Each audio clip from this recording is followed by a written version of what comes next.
జై మహాకాల్ భైరవ్, అరహర మహాదేవ్. రక్తదేవి. ఈరోజు వీడియో రక్తదేవి.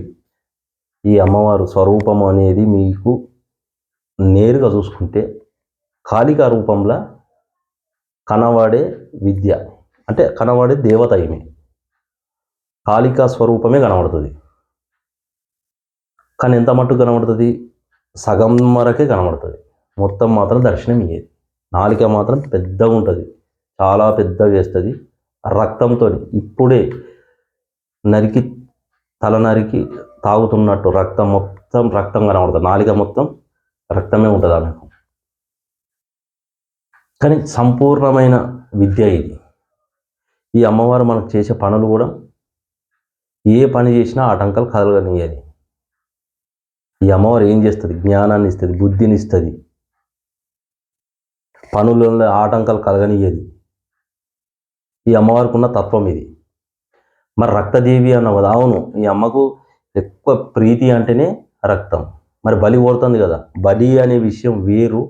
నువ్వు కోరుతుంది, బలి కోరుతుంది కదా, నాలుగే ఇంత పొడుగు ఉన్నదా, రక్తం కావాలి కదా అంటే ఈ రెండు రకాలు చేసుకోవచ్చు మనం విద్య. రెండు రకాలు, అటు దక్షిణాచారం చేయొచ్చు, ఇటు వామాచారం చేయొచ్చు. ఈ రెండు రకాలు చేసుకుంటూ చేయవలసి వస్తుంది ఈ అమ్మవారికి మంత్రసిద్ధి. కానీ ఈ రెండు రకాలు చేసినప్పుడు, దక్షిణాచారం చేసినప్పుడేమో మనకు ఇచ్చే లక్షణాలు ఇవి, వామాచారం చేసినప్పుడు చేసే క్రియలు వేరు. ఈ అమ్మవారి విద్య సంపూర్ణమైన విద్య ఇది. ఈ విద్యను నేర్చుకున్న వాళ్ళకు అద్భుతమైన శక్తి, అద్భుతమైన విధానాలు. వాళ్ళు ఏం చేస్తారు అనేది తెలియకుండానే చేసేస్తారు, అది జరిగిపోతుంటుంది అంతే. అద్భుతమైన విషయాలు, అద్భుతంగా వీళ్ళు చదువుకునే విధానం కూడా వీళ్ళు కంఠస్థం కూడా చాలా అద్భుతంగా ఉంటుంది.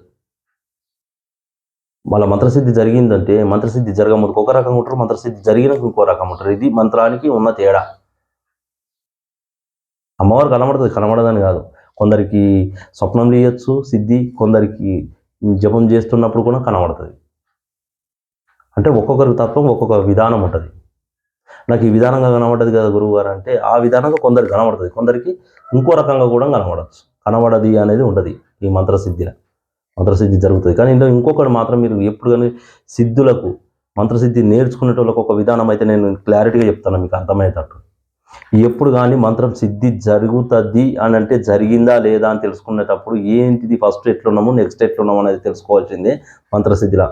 మీరు ఏమనుకుంటారంటే గురువుగారు చెప్పింది కదా ప్రతి మంత్రానికి అమ్మవారి దర్శనం ఇస్తుంది, మనకేమో తెచ్చిస్తుంది అనే మాట ప్రతి వీడియోలలో ప్రతి ఒక్కరు చెప్తుంటే దాని గురించి కాదు. కానీ అమ్మవారి మంత్రసిద్ధి జరిగినప్పుడు మాటలు తేడా ఉంటాయి, చేసే ప్రయోగాలు వేరే ఉంటాయి.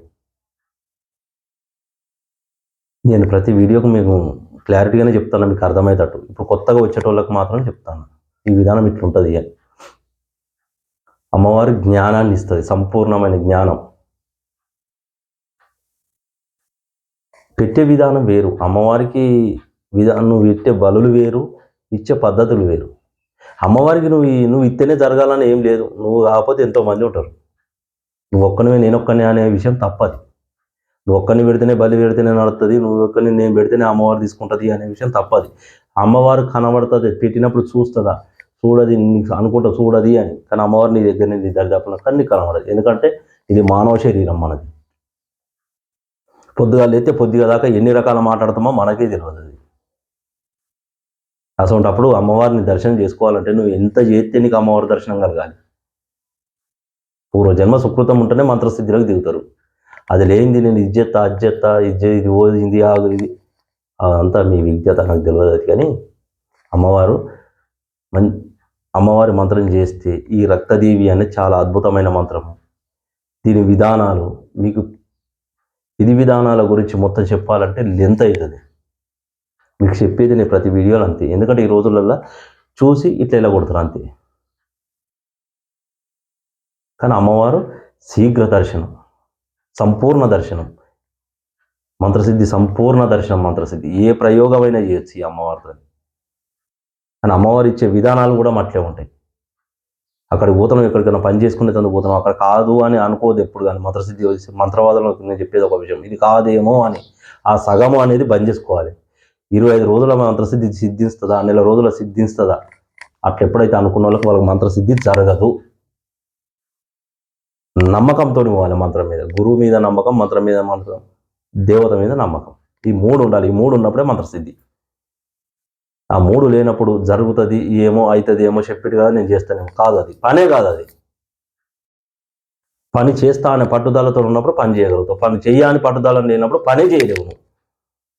మీతో కాని దాన్ని పట్టుకొని ఎందుకు టైం అంతా అది చేసుకున్నావు, వృధా చేసుకున్నాడు, డబ్బు వేస్ట్, వృధా చేసుకున్నాడు. ఇష్టం ఉంటేనే మంత్రం తీసుకోవాలి. ఆ సిద్ధి నీకు ఉంటేనే చేయగలుగుతావు. సిద్ధి లేని నువ్వు చెయ్యలేవు. జై మహాకాల్ భైరవ్. హర హర మహాదేవ్.